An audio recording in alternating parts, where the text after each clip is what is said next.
kita sedang mengadakan suatu projek prominent dan ini adalah merupakan suatu langkah yang tepat. Yang penting sekali adalah keberhasilan. Kadang-kadang kita spend money, tak nampak.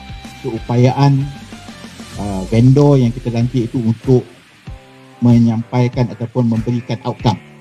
Itu yang lebih penting.